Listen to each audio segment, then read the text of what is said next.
आज हमारे साथ एक बहुत ही सताई हुई बेचारी मसीही औरत। आज आप सुनेंगे फरीदा, उसकी फरियाद जो अभी खुदा के हजूर भी वो गड़गड़ा रही है, बुड़बड़ा रही है, और उसकी जो तकलीफ है वो किस हद तक है, ये आप उसको सुनकर आपको अंदाजा हो। ना किसी मजहबी रहनुमा ने, ना किसी सियासी ने, ना किसी समाजी ने, ना किसी वकला तंजीम ने, और ना ही किसी पाकिस्तानी मसीही ने, ना ऑल ओवर द वर्ल्ड उसकी किसी ने फरियाद सुनी है, ना किसी ने उसका दुख सुना है, ना किसी ने उसे फोन किया है कि यार ये एक मसीही औरत है, ये रोमन कैथोलिक तो है लेकिन एक इंसान भी है ना यार। किसी ने ये भी नहीं जाना, जो एनजीओ है, इतनी बड़ा एनजीओ का माफिया है लाहौर के अंदर, लेकिन किसी ने उसका दर्द नहीं जाना। तो आज हमारे साथ होंगी फरीदा सरदार। हम दुर्हास करते हैं आपसे कि उसकी बात को सुने और तमाम लोगों तक पहुंचाएं। परवेज रोशन लिबर्टी कॉर्नर में आपको सलाम पेश करता है, इस उम्मीद के साथ कि अभी तक जिन मेरे नए चाहने वालों ने, प्यार करने वालों ने, दोस्तों ने मेरे चैनल डीजीए बीके 2020 को सब्सक्राइब नहीं किया, जरूर सब्सक्राइब करें, और जो कोई बेल आइकॉन का बटन है उसको जरूर पुश करें, जरूर दबाएं, ताकि जो हर आने वाली नई वीडियो का जो नोटिफिकेशन है वो आप तक पहुंच सके। आपका कुछ खर्च नहीं होता, लेकिन सच्चाई आप तक जरूर पहुंचती है। तो मेरी उम्मीद है, मेरी आपसे दुर्हास भी है कि आप जरूर मेरे चैनल को सब्सक्राइब करेंगे, लाइक करेंगे, शेयर करेंगे और कमेंट्स करेंगे। और जो हमदर्द लोग हैं, जो सच्चे मसीह हैं, इस बेचारी फरीदा की फरियाद को जरूर सुने। तो आए हम वेलकम करते हैं फरीदा को, उसकी कहानी हम उसी की जुबानी सुनेंगे। हमारे साथ तशरीफ लाती हैं, उनको वेलकम करते हैं फरीदा सरदार जी। हम वेलकम करते हैं अपनी बहन का, अपनी बेटी का, मसीही कौम की एक बेटी जो दर बदर की ठोकरें खा रही है, दर बदर के धक्के खा रही है।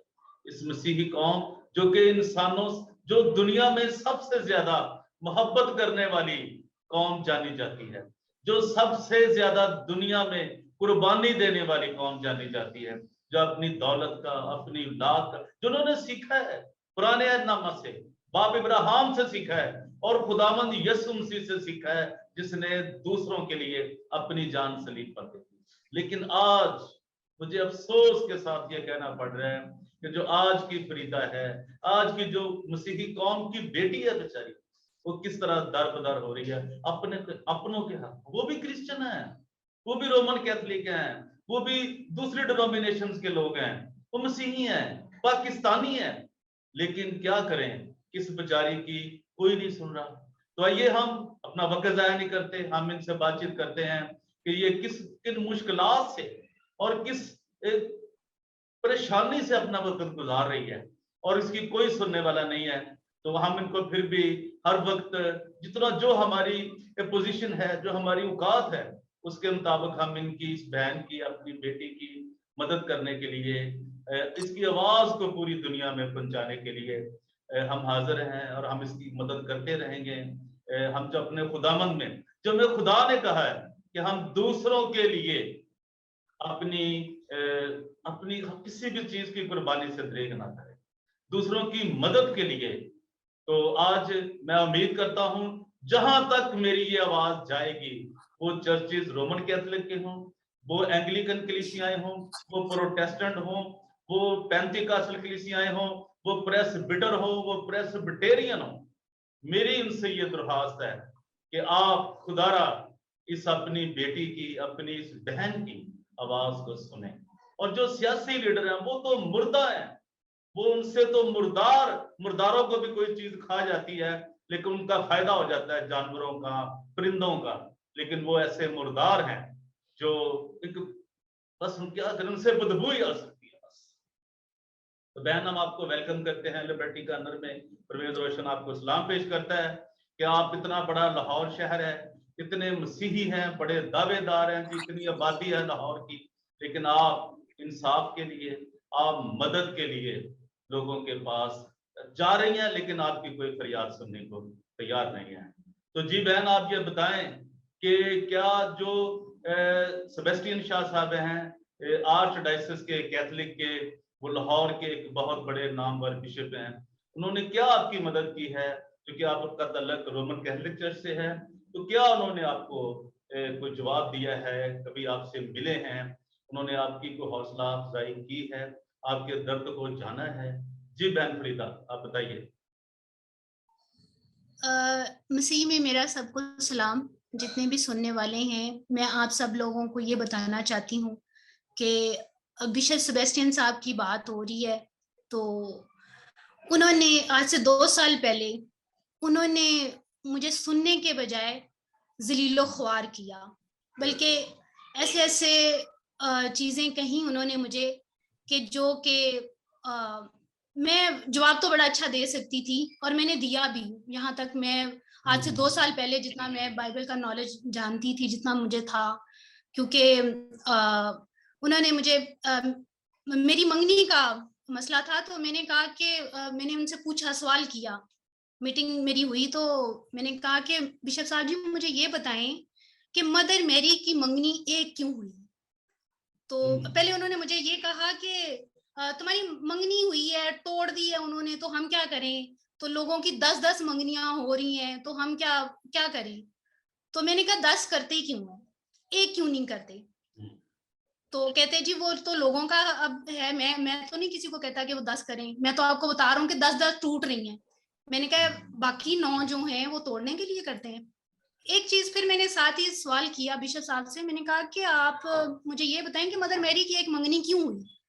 उन्होंने एक ही मंगनी के ऊपर एक ही जो मंगनी है फिर उसको नकाह का दर्जा दे दिया, और उसी के अंदर ही फिर खुदावन जो है वो पले पोसे बड़े हुए। तो ऐसा क्यों हुआ। तो कहते हैं कि तुम्हें क्या अब मदर मैरी माना जाए।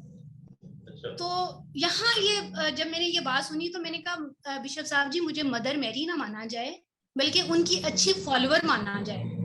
अगर एक माँ अगर तरबियत देती है तो वो यही कहती है ना कि मेरी बेटी जो है वो मेरी तरह हो, और जैसे मैं लोगों को एग्जाम्पल बनी हूँ, जैसे मैं लोगों के लिए मॉडल बनी हूँ, मेरी बेटी भी जो है वो मॉडल ही बने। हर मदर जो है वो यही एक्सेप्ट करती है।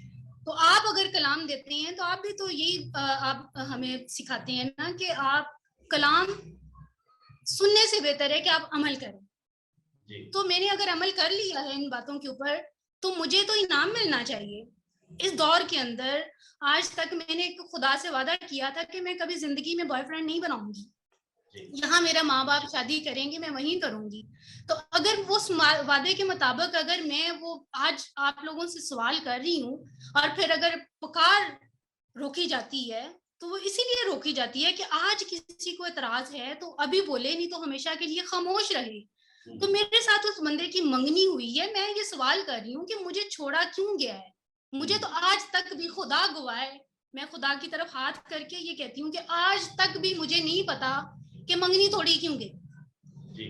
मैंने जब सवाल किया तो बहुत जोर देने के बाद जब मेरी माँ मर गई, मेरी माँ को अटैक हो गया, और जब मेरा भाई जेल में चला गया, उसको मारने के लिए बाकी लोग आते हैं, जब वो सारा कुछ हो गया तो फिर मैंने पंचायतें बैठाई।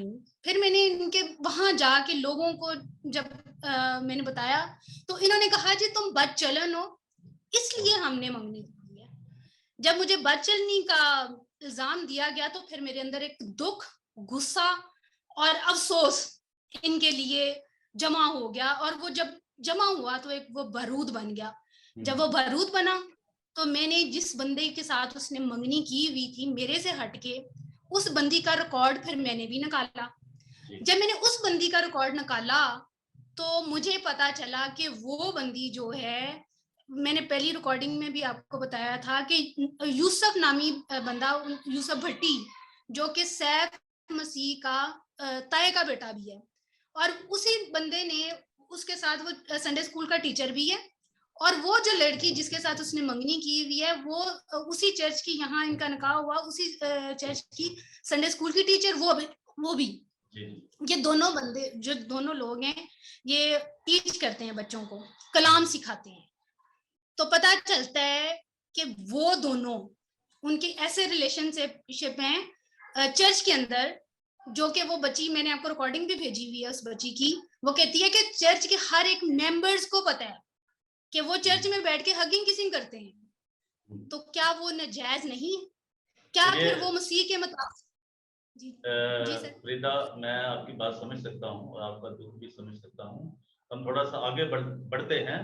तो ये बताएं कि आप ये सेबस्टियन शाह साहब के अलावा लाहौर में और भी बिशप हैं चर्च ऑफ पाकिस्तान के, वो जो हैं प्रेस्बिटेरियन के भी वही हैं, लूथरन के भी वही हैं, प्रोटेस्टेंट के भी वही हैं, एंग्लिकन के भी वही हैं, और बहुत सी जो दूसरी पेंतिकॉस्टल कलीसियाएं हैं उनसे भी उनका बड़ा है इल्हाक है, एक जैसी उनकी तालीम है।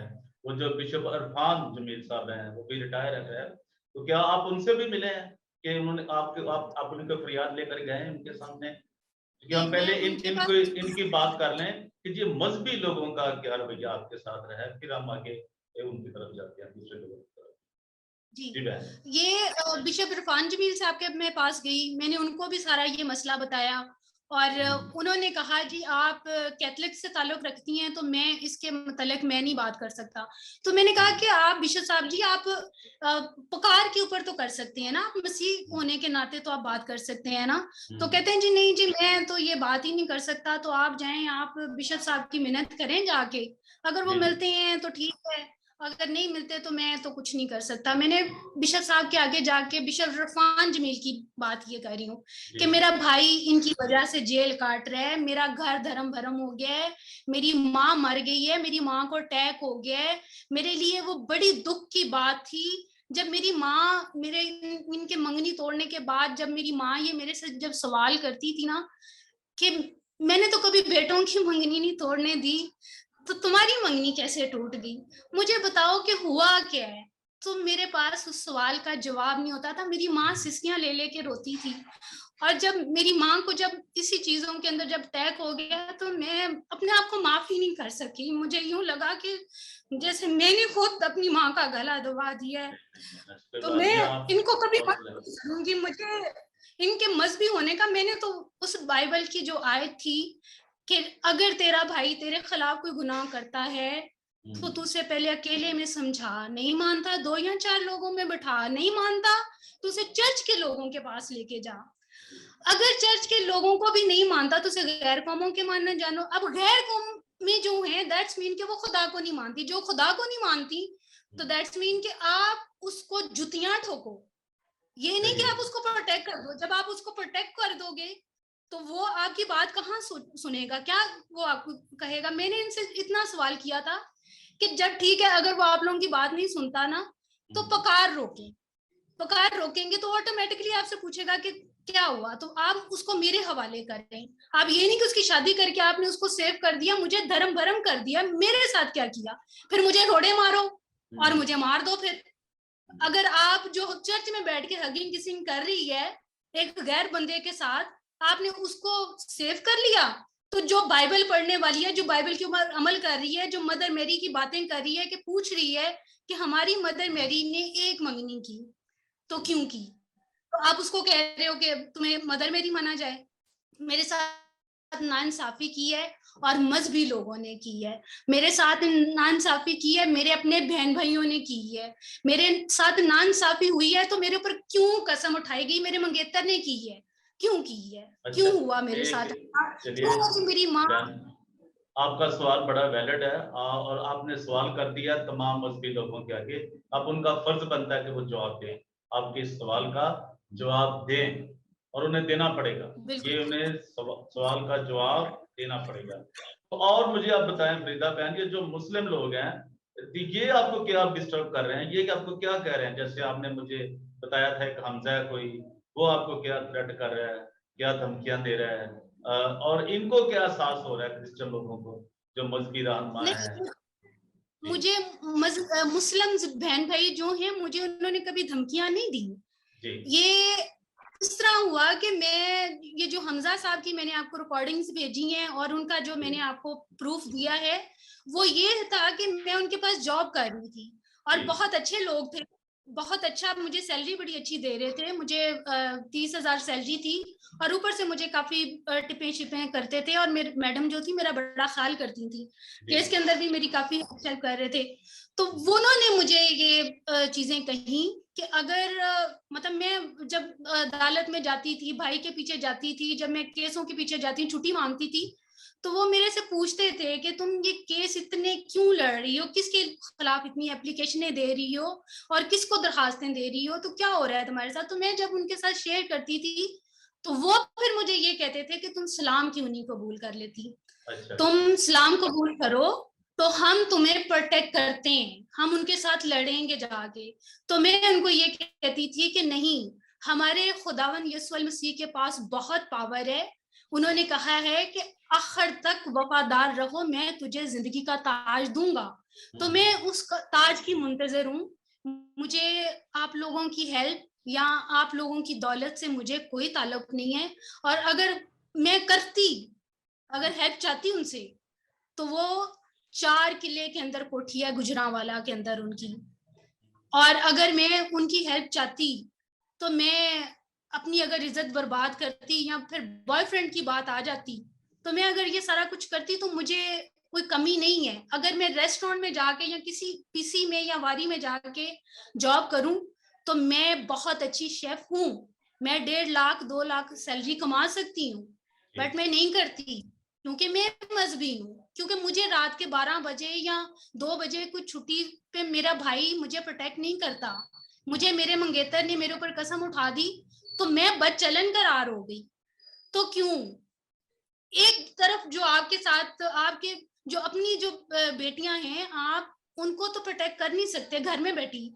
आप मैं देखती हूँ सोशल मीडिया पे अक्सर इनके आ रहे होते हैं कि वो जी 12 साल की मसीह बहन जो है उसको उसका रेप हो गया, उसको उठा के ले गए, उसको सलाम कबूल करवा दिया। कोई सलाम आपको कबूल नहीं करवाता, आप लोग करवाते हो, उसके जिम्मेदार आप लोग हो। आप अपनी बहन बेटियों को संभालते क्यों नहीं हो, जबकि पाक कलाम में लिखा हुआ है कि औरत का मजमे में बोलना शर्मिंदगी की बात है। तो औरत को मजमे में बुलवाने वाला बेशरम मर्द खुद है। हमारे अपने ही मसीह भाई हैं जो, मैंने रिकॉर्डिंग सुनी, वहां पे उन्होंने कहा कि भाई खुद बहन को छोड़कर आता है गलत कामों के लिए, मियाँ खुद जाता है। ये इनको जब जवाब मिले तो वो बात सच थी। मैंने जितने भी मसीह लोग देखे हैं, मैंने इनके अंदर गंद देखा है। मैं इनके पास जब मैंने वहां जाके बकर मंडी में घर बनाया, गिरवी घर बनाया, तो वो बंदा लाला दिलवर, उसको दिलवर नाम है उनका, जिनके पास मैंने गिरवी घर बनाया जाके, उसका उसकी बीवी जो है वो लड़के अपने गई हुई मैके, और वो 3 बच्चों का बाप। अब कैथलिक की बात सुन लें, जबकि हमारे मजहब के अंदर, कैथलिक के अंदर स्पेशली दूसरी शादी की इजाजत नहीं है। अब वो बंदा जो है, इन्होंने सारों ने ये बात की कि इस फरीदा के साथ तुम शादी कर लो, इसने जो पंचायतें बैठाती है, ये ड्रामे कर रही है, तो तुम इसके साथ ऐसा इसको बजन करो, ऐसा इसको तकलीफ में लेकर आओ, इसको इतना तंग करो कि तुम्हारे घर इसने गिरवी घर लिया हुआ, तो तुम इससे शादी करो, और अपनी बीवी जो है ना उसको भी रखो, जो तुमने करना है वो करो। ये मेरी बहन फमीदा और ये जो लोग, जब मैंने इनके साथ मैंने पंचायतें बिठाई, तो क्या ये हमारे मजहब की बात है, ये कैथलिक की बात है कि तुम फरीदा से शादी कर लो? फरीदा को इंसाफ तो दे नहीं रहे, तो फरीदा को एक और बंदा दे रहे हो जो कि बुढ़ा और 3 बच्चों का बाप, और उसके साथ फिर मुझे गंदे गंदे रिश्ते दिखा रहे हैं कि तुम शादी करो, बजाय मेरी मदद करने के, बजाय उसको उसके कान पकड़ाने के, मुझे और रास्ते दिखा रहे हैं।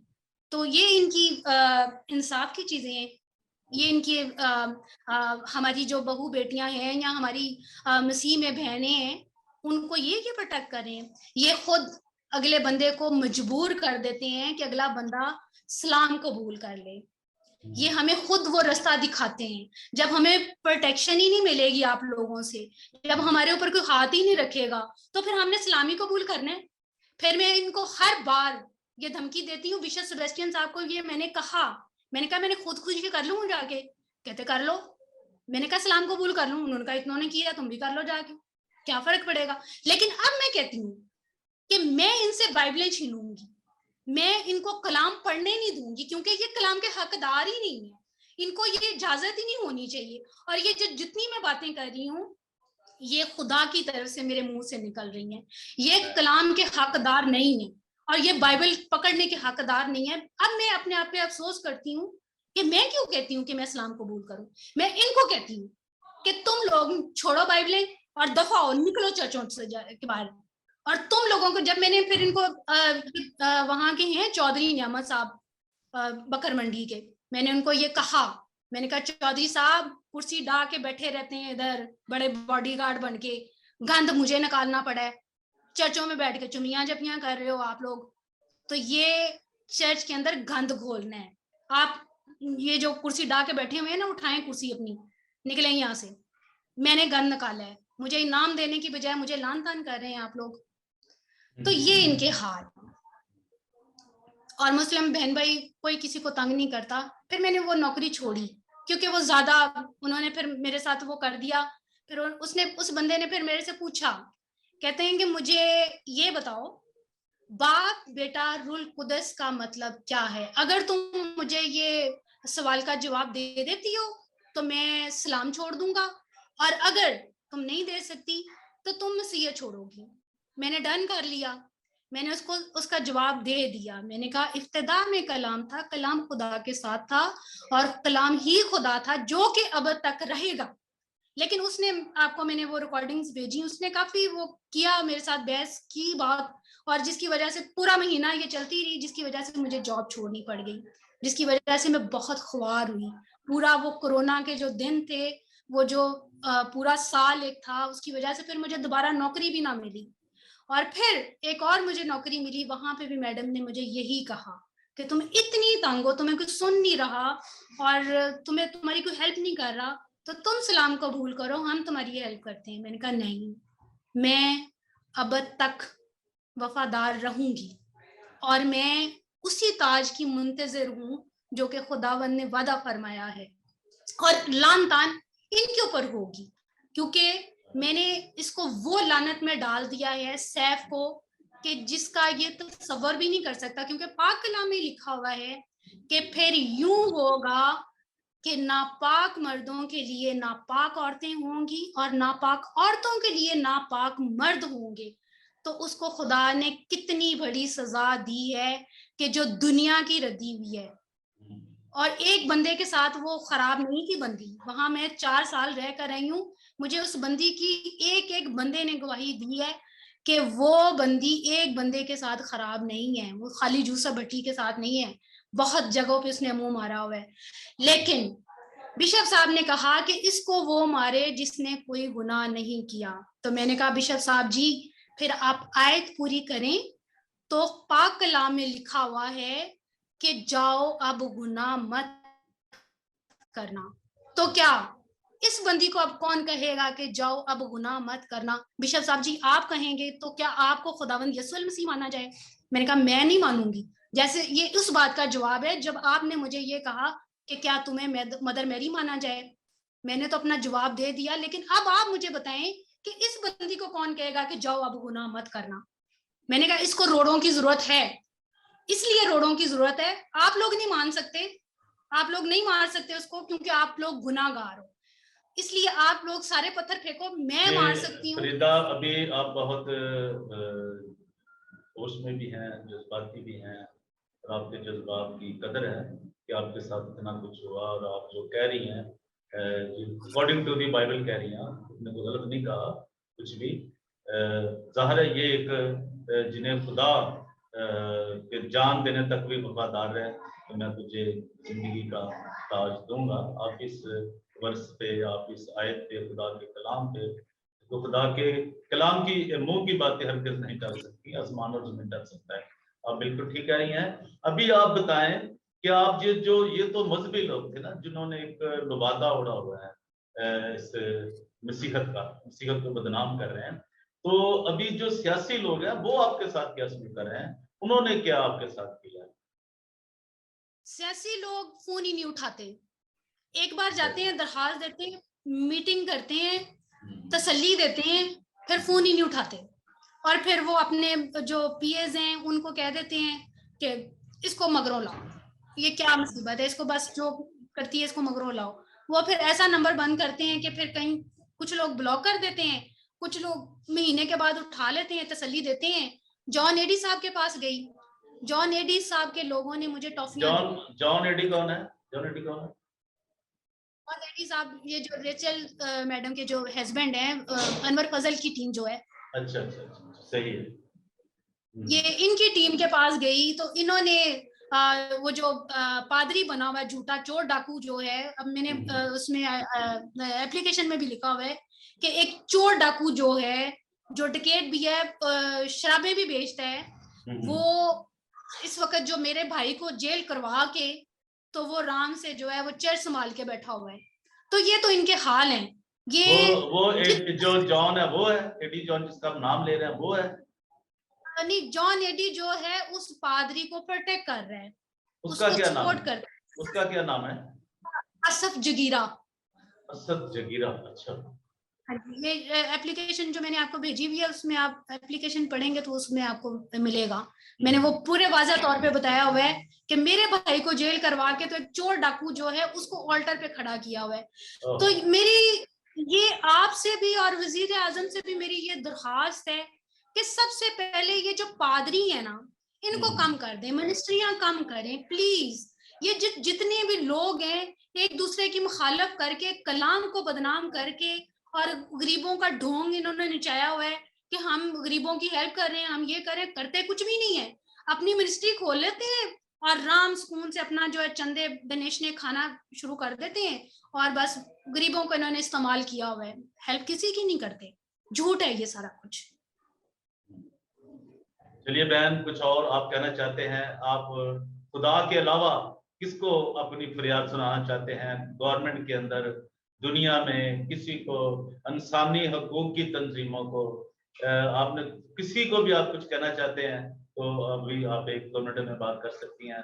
जो प्रोड्यूसर साहब मुझे इशारे कर रहे हैं, टाइम काफी हो गया है, तो आप बताएं अगर आप क्या कोई ऐसी बात कहना चाहती हैं, और क्या आपने अपने मंगेतर को अब छोड़ दिया है, क्या आप क्या सोच रही हैं उसके हवाले से, ये भी बताएं। और खुदा जहां जिससे आपको इंसाफ की तवक्को है वो भी बताएं, ताकि दूसरे लोग सीख सके, लोगों को इबरत हो सके, शायद वो कुछ लोग गुनाह से बच सके। मैं सबसे पहले मेरी तो अब मुस्लिम बहन भाइयों से मेरी फरियाद है, क्योंकि मसीहों को तो एक तरफ कर दें, किसी के अंदर भी मसीहत है ही नहीं है। जो मैंने रिजर्व किया है 7-8 सालों में, जितने भी मुस्लिम बहन भाई हैं मेरे सुन रहे हैं और वजीर आजम साहब जो हैं उनसे मेरी ये फरियाद है कि एक तो ये पादरी कम कर दें और इनके ऊपर जरा गौर फरमा लें कि ये बहुत झूठे हैं। ये कोई किसी को सलाम कबूल नहीं करवा रहा, जबरदस्ती हेल्प करने के लिए कहते हैं और ये खुद बहन बेटियों को बेचते हैं, ये मदद नहीं करते, झूठ बोलते हैं। जितना इन्होंने ढोंग नचाया हुआ है कि ये हमारी बेटी उठाई गई तो वो सलाम कबूल करवा रहे हैं, कोई कुछ किसी को कुछ नहीं कह रहा। ये मैं बहुत बड़ी गवाही दे रही हूँ क्योंकि मैं भी एक मसीह हूँ और मुझे पता है कि औरत की इज्जत क्या है। इसीलिए मैं ये समझती हूँ आज तक, इसीलिए मैं फाइट इसीलिए कर रही हूँ क्योंकि मुझे जलीलो ख्वार किया गया, मुझे किसी मुस्लिम ने नहीं किया, मुझे अपने लोगों ने, मेरे अपने बहन भाइयों ने। मैं ठाणे गई हूँ, मेरे घर का जो जहेज है वो मेरा अपना सगा भाई चोरी कर रहा है, मेरी बहन करवा रही है, वो मेरी सगी बहन है, मैं बदल नहीं रही हूँ। मैं ठाणे जाती हूँ तो वो कहते हैं कि तुम्हारा भाई है, तो मैंने कहा मैं कब कह रही हूँ कि इंडिया के बॉर्डर पे गन्ने पकड़ के मुझे मारने को खड़े हुए, मैं भी तो ये कह रही हूँ कि मेरा भाई है। तो मेरा भाई है तो अगर आपको पता है तो उसको मारिए फिर पकड़ के। वो कहते हैं जी आपका भाई है। मैं इस चीज से मारी गई हूँ, मैं तकलीफ उठा रही हूँ, मुझे इनसे कोई तवक्कुल नहीं है कि ये मेरी हेल्प करेंगे। मैंने सलाम कबूल नहीं करना, कभी भी नहीं करूंगी। इस अगर कोई मुस्लिम बहन भाई मेरी हेल्प करना चाहता है तो इस खुशफहमी में ना करे कि मैं इस्लाम कबूल कर लूंगी, ऐसा नहीं होगा। मैं मसीह हूँ, बहुत अच्छी मसीह हूँ और खुदा को मानने वाली हूँ और मैं मसीह ही रहूंगी, लेकिन मुझे इंसाफ चाहिए। इंसाफ कोई भी मजहब कर सकता है। रही मेरे मंगेतर की बात, तो मैं उस पर लानत भी नहीं भेजती खुदा की, बल्कि खुदा ने लानत उसको दे दी हुई है। जिस बंदी के साथ उसकी शादी हुई है वो लानत की मारी हुई है। मैं फिर उस आयत को पढ़ूंगी कि फिर यूं होगा, नापाक मर्दों के लिए नापाक औरतें होंगी और नापाक औरतों के लिए नापाक मर्द होंगे। तो उसको उसके किए की सजा मिल गई है, लेकिन उसका हरगिज मतलब नहीं है कि मैंने उसको माफ कर दिया, वो मेरा हर्जाना अदा करेगा। क्योंकि पाक कलाम में लिखा हुआ है कि जब चोर पकड़ा जाता है तो वो 7 गुना ज्यादा देता है। ये पकड़े गए हैं, ये मेरा वो 7-8 साल का हर्जाना देंगे। उस मेरा जो टाइम इन्होंने बर्बाद किया है, जो इन्होंने मेरे इज्जत के ऊपर इन्होंने जो कीचड़ उछाला है, मुझे अदालतों कचहरियों में थानों में जो धक्के खिलाए हैं, ये मुझे उस टाइम का हिसाब देंगे और उसके बाद मैं इनको दफा करूंगी। मैं फिर इनके ऊपर खुदा की लानत भेजती हूँ। ये लानती लोग हैं, इसलिए इनको मैं खुदा उसके बाद हरजाने के बाद खुदा पे छोड़ूंगी, उससे पहले मैं इनको माफ नहीं करूंगी। चलिए, थैंक यू वेरी मच बहन फरीदा, खुदावंद आपकी मदद करे और वजीर आजम पाकिस्तान तक आपकी आवाज जाए, सदर पाकिस्तान और सुप्रीम कोर्ट के जो चीफ जस्टिस साहब हैं वो भी इस आवाज को सुने और जो कुछ आपने कहा है उस पर अमल करें। तो लिबर्टी कॉर्नर में आज के लिए इतना ही। परवेज रोशन को इजाजत दीजिए। और अभी तक जिन मेरे दोस्तों ने, बहनों भाइयों ने, मुझे सुनने वालों ने मेरे चैनल को डीजीए BKK 2020 को सब्सक्राइब नहीं किया, वो जरूर करें, लाइक करें और इस बहन के लिए जरूर कमेंट्स करें जो कुछ बहन कह रही है, अपनी बहन। Thank you very much.